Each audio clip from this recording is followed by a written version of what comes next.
In this lecture, we will study about secure socket layer. A secure socket layer is also known as SSL, and in the context of web security, it is a good practice to use this secure socket layer for providing security to the data while it is being transferred from client to the server. So it provides security to the data over the internet, or data is while being transferred from web browser to a web server. So it is a good practice to use this secure socket layer, and it uses all the measures that need to be kept in mind while we go for securing our web pages or web data. SSL is implemented with 4 sub protocols, and these protocols are SSL Record Protocol, Handshake Protocol, Cipher Spec Protocol, and Alert Protocol. And all these protocols, they constitute the protocol stack. So here is the protocol stack structure. Here you see this SSL has 4 sub protocols.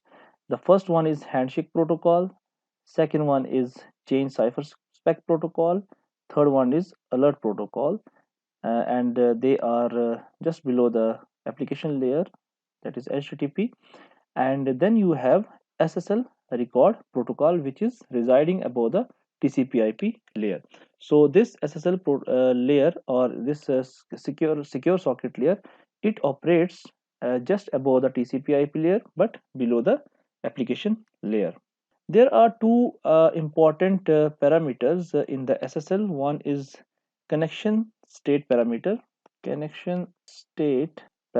and the other is session state parameters. These are the two important parameters which should be taken into consideration while we go for implementing secure socket layer. Now the session state and the connection state parameters. First we will see what are the session state parameters, then we will see the connection state parameters. Session state parameters having the first parameter as session identifier.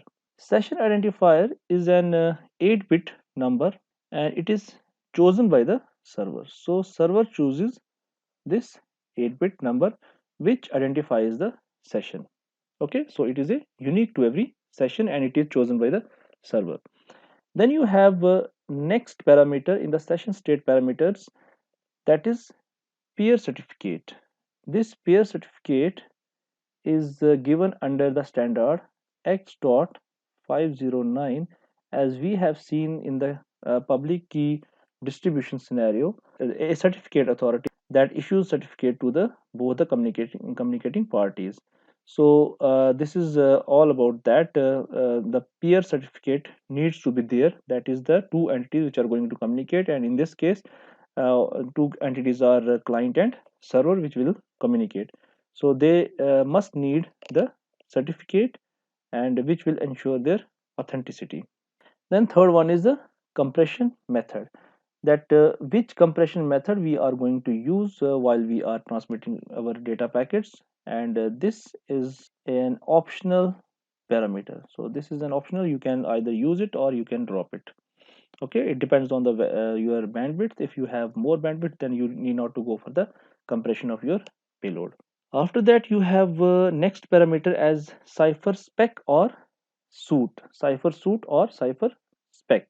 Basically this is a combination, or this is a stack where all the things related to encryption algorithm, authentication algorithm, like MAC calculation, or usage of hash, all these things they are discussed. This particular suite is responsible for all those things. Which particular algorithm is decided for the encryption, which particular authentication mechanism is will be used, which particular mechanism will be used for calculating MAC or hash value. So all these things are considered in this particular parameter, that is cipher spec or cipher suit. The next parameter in the session state parameters is master secret.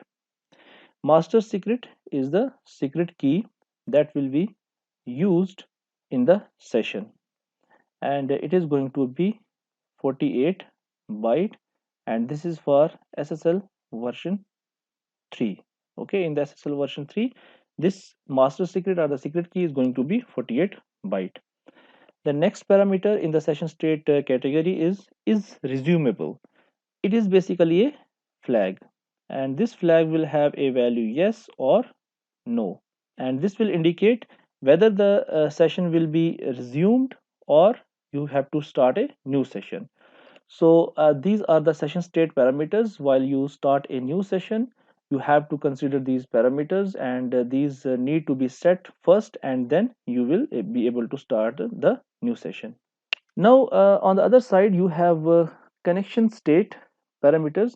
In the connection state parameter, you have the first parameter server and client in random numbers. You will have a number of clients and number of these servers which are going to communicate, and you will the communication will be sent in the terms of byte sequences. After that, you have server write MAC secret. This is the second parameter in the connection state parameter, and this is what the MAC generated by the server. So this indicates MAC generated by server. Okay. After that, you have next parameter, which is client write MAC secret. This indicates MAC generated by client. Okay. After that, you have server write key. This is the key for conventional encryption. That is your shared secret key. Shared secret key.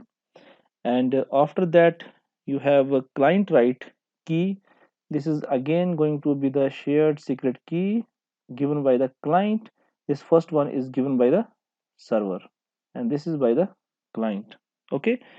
After that, you have next parameter as initialization vector, and this is a combination of some dummy bits which you are going to be which you are going to use maybe in your encryption algorithm.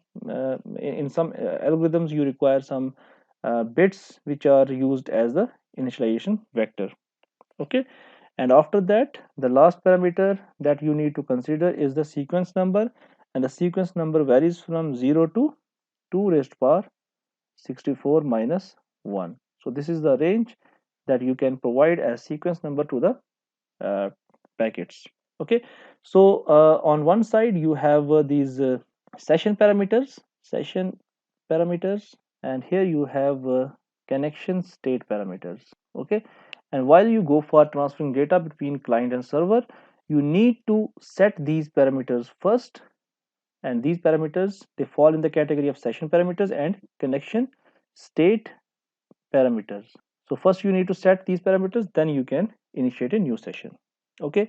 So as I said that our this secure socket layer, it is implemented by using 4 sub protocols, and these 4 sub protocols they lie between above the TCP IP layer and below the application layer. And the first sub protocol in SSL record protocol is the SSL record protocol, and this protocol is responsible for data fragmentation, MAC calculation, encryption algorithm decision, and compression algorithms which we need to use. So all these things will be decided in this particular protocol. Okay. And this protocol particularly provides encryption, that is the confidentiality, and also the message integrity. Okay. So two things, one is confidentiality and the other is message integrity is provided, that is encryption is there, and also MAC calculation is there. Fine. And in this particular protocol, what we get the payload or the application data from the upper layer. So we get the application data in this way from the upper layer, and out of that, what we do, we fragment the data. So we fragment the data like this. So for example, this is the application data from upper layer. Okay. And then depending upon the bandwidth, we go for the fragmentation. So depending upon bandwidth, we go for fragmentation. So here we go for fragmentation, and after that we go for compression. So we take that fragment and we compress this fragment. So this is your fragment in the compressed form. Okay, compressed fragmentation. But this compression function, while we apply compression function for this compressed fragmentation. But this is your optional parameter. Okay, you may either use it or not. And after that, what you have to do is you have to calculate MAC. So you have to go for the MAC calculation. So here you will also calculate MAC. So after that, you will have your compressed fragment like this. This is your compressed fragment, and this is your calculated MAC over this compressed fragment. So this is what your compressed fragment plus MAC. And after that, what you are going to do, you are going to apply encryption to this packet. And you will apply encryption by using the uh, initially agreed upon algorithm. So the encryption will be provided, and this is your fragment. It is having two parts. One is your compressed fragment, and other is your MAC. So when you apply encryption, so it will become like this. So this indicates that you have applied encryption. Now what you need to do next is you have to append SSL header. Append SSL header. So for that, you are going to append the header here. Okay, so this is your SSL header, and this is your encrypted fragment in this way. Okay, and this is going to be your SSL header. Fine. So this is the whole process what happens in the SSL record protocol. And when you see this SSL header is applied in the last step, so it further contains four things. One is content type. So first thing that you find in the SSL header is the content type, which indicates which type of content is being transmitted in this particular fragment. Okay, number two parameter in the SSL header is major version of SSL. Major version of SSL. So it is going to be 3. Fine. After that, that is the latest version. Minor version. Minor version of SSL. That is going to be 0, the first one. Fine. After that, you have compressed length. Compressed length, which indicates the length of your compressed fragment. So these are the 4 parameters which are in the SSL header, which indicate these following things. Okay, so after that we have another sub protocol, which is handshake protocol. As I said, that handshake protocol is used to establish a session between client and server. So it is used to establish a session between client and server, and it negotiates the cipher suit. Cipher suit contains the description about which particular encryption algorithm has to be used, and which particular authentication algorithm has to be used. So all that information is contained in the cipher suit, and all the negotiations between client and server, they are done in this handshake protocol. Then it also exchanges the information for building of cryptographic secrets, that is related the information related to keys. And it has a format where you have 1 byte which indicates the type of message, 1 byte that indicates type of message, followed by 3 bytes it indicates length of the message, and then for content there are 0 bytes reserved in its format. And these the content may be the parameters associated with the message. So these are the parameters associated with message. Okay, and there are number of messages which are exchanged between client and server in order to establish a session. And basically there are four phases. In the all the, in these four phases, the exchange of message between client and server is done, and after that session is established. So for example, you have a scenario like this: you have client and server, and this handshake protocol will try to establish a session between client and server. For that, a number of messages will be sent from one side to other. Okay, so in the phase 1, client will send a message, that is client hello. Client hello message will be sent from client to server.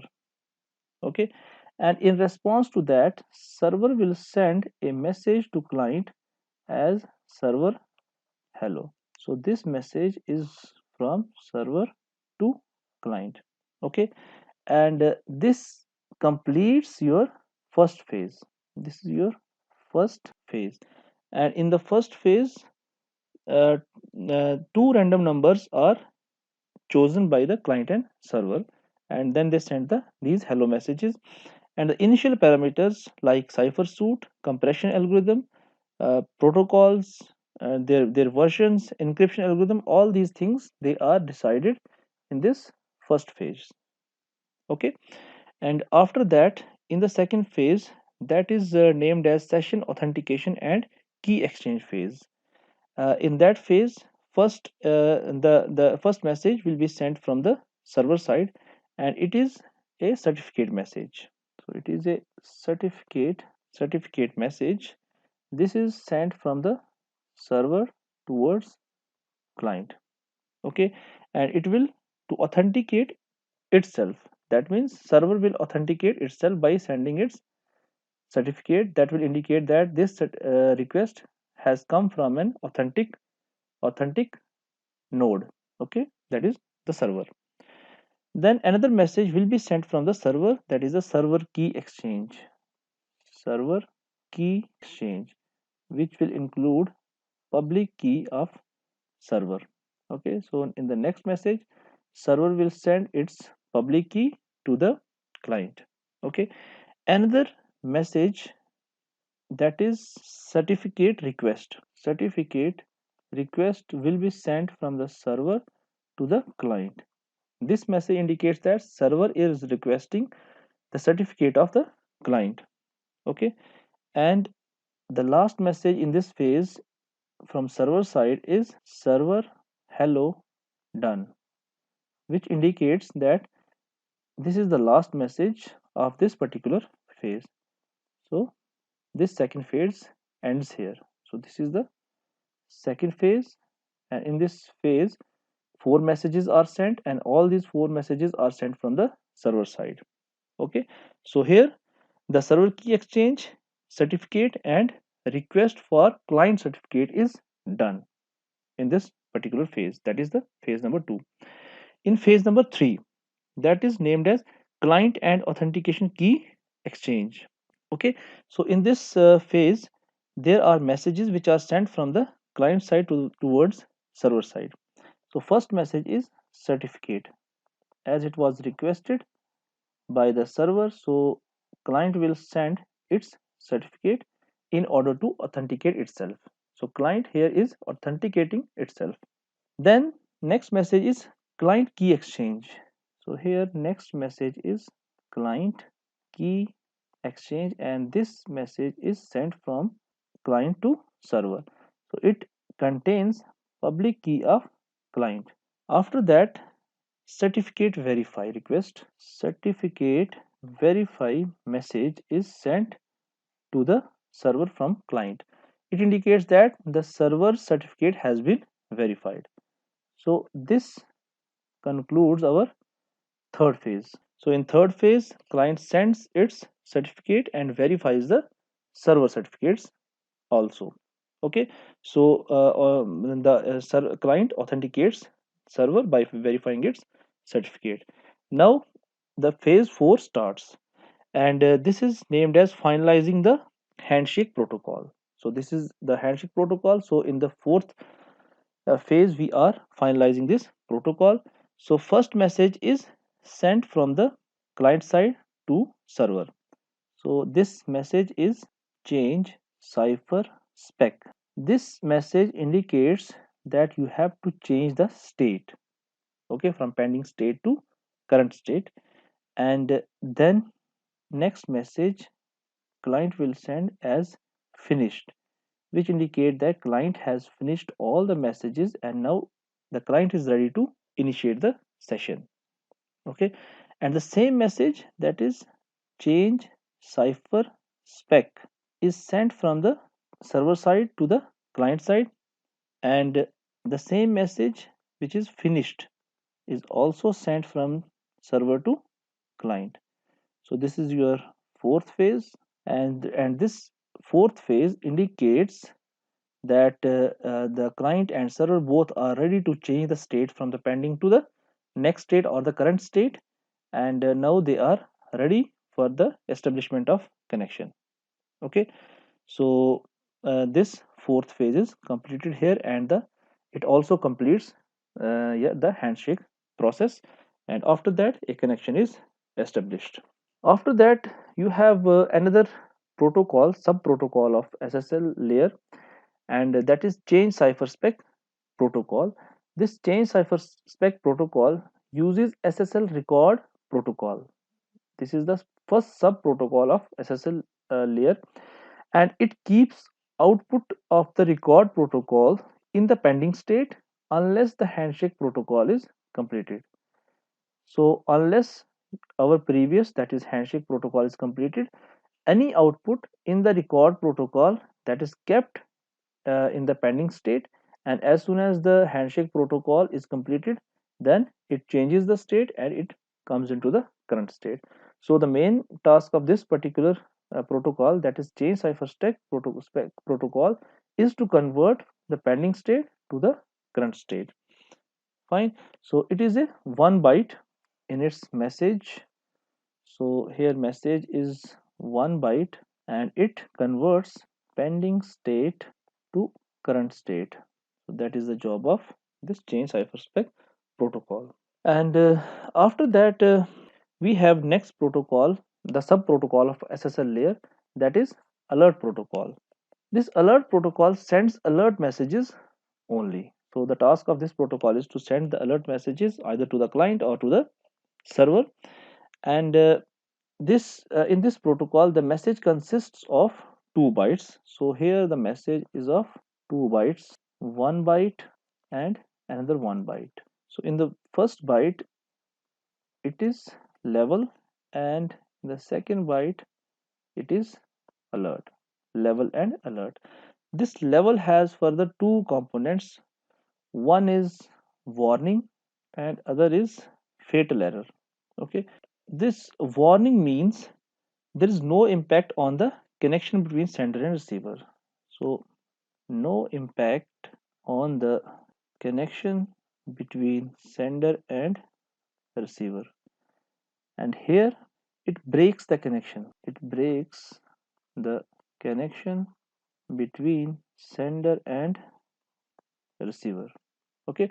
When you have fatal error, that indicates your connection will be broken, but when you have warning, then it indicates that there is no impact on the connection between sender and receiver, okay.